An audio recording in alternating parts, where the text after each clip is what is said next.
भावांनो, काल तुम्हाला सांगितलं जसं गेलो तो धुरंधर बघायला भागात टॉप विषय या पिक्चरचा. मग थिएटरमध्ये जायच्या अगोदर जरा खायला पॉपकॉर्न वगैरे घेतले आणि गेलो आत.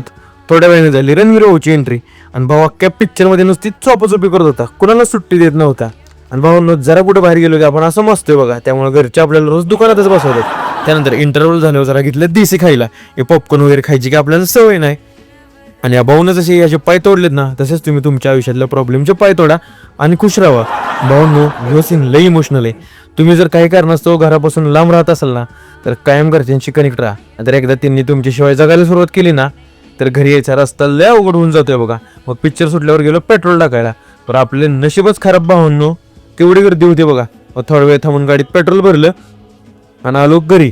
सकाळी नेहमीप्रमाणे ब्लॅक कॉफी आणि एक स्कूप ओट्स खाऊन आपलं प्री वर्कआउट मील पूर्ण केलं. त्यानंतर निघालो जिमला. गेल्या गेल्या बजरंगबलीचे दर्शन घेऊन वर्कआउट सुरू केला. मग सुरुवातीला घेतले डायमंड डिप्सचे 2 सेट. त्यानंतर केला ट्रायसेप वर्कआउट, ओव्हरहेड एक्सटेन्शन आणि स्कल क्रशर सारखे मजबूत सेट घेतले. त्यानंतर केला 45 मिनिटं कार्डिओ आणि लास्टला गेले 20 मिनिटं इन्क्लाइन वॉक आणि वर्कआउट फिनिश करून निघालो घरी. जाता स्वामींसाठी हार घेतला आणि पनीर घेऊन पोचलो घरी. नंतर घेतला प्रोटीन शेक. त्यानंतर आवरून स्वामींची आणि प्रभू श्रीरामांची पूजा केली आणि त्यांचे आशीर्वाद घेतले. भाऊंनो, तुम्हाला आणि तुमच्या सर्व परिवाराला मर्यादा पुरुषोत्तम प्रभू श्री रामनवमीच्या मंगलमय शुभेच्छा. मित्रांनो, देव चमत्कारात नाही तर देव आपल्या कर्तव्यात असतो, त्यामुळे आपलं कर्तव्य प्रामाणिकपणे पार पाडा, त्यातच तुम्हाला राम मिळेल.